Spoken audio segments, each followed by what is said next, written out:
So అంతకాలం సాక్షి ఇతను మా మనిషే కాదని చెప్పుకున్న తర్వాత ఈరోజు జగన్మోహన్ రెడ్డి దస్తగిరిని పరామర్శించడానికి వెళ్తున్నాడు. విచిత్రం ఏంటంటే ఇతను బండి నిత్యానంద రెడ్డి ఎవరైతే మాజీ మేయర్ కింద డిప్యూటీ మేయర్ కింద ఉన్నాడో ఇతను కూడా వెళ్ళి దస్తగిరిని పరామర్శించాడు కుటుంబాన్ని.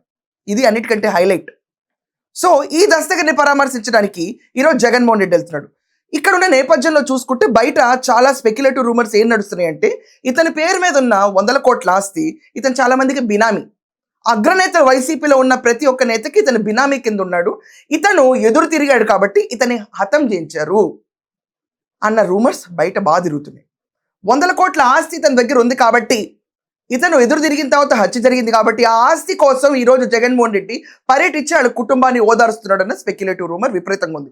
మనం అబ్జర్వ్ చేస్తే వివేకానంద రెడ్డి హత్య కేసులో కూడా జగన్మోహన్ రెడ్డి వెళ్ళి అక్కడ పరామర్శించాడు, ఓదార్చాడు. అవినాష్ రెడ్డి మంచోడని చెప్పి ఎక్కడా కూడా వెనకం చేయకుండా తనకు తను ప్రొక్లైమ్ చేసుకుంటూ తిరిగాడు. కోర్ట్స్తో పని లేదు వీళ్ళకి, వాళ్ళకి వాళ్ళు డిక్లేర్ చేస్తారు. అవినాష్ని చూస్తే జెన్యూనిటీ కనిపిస్తుందంట.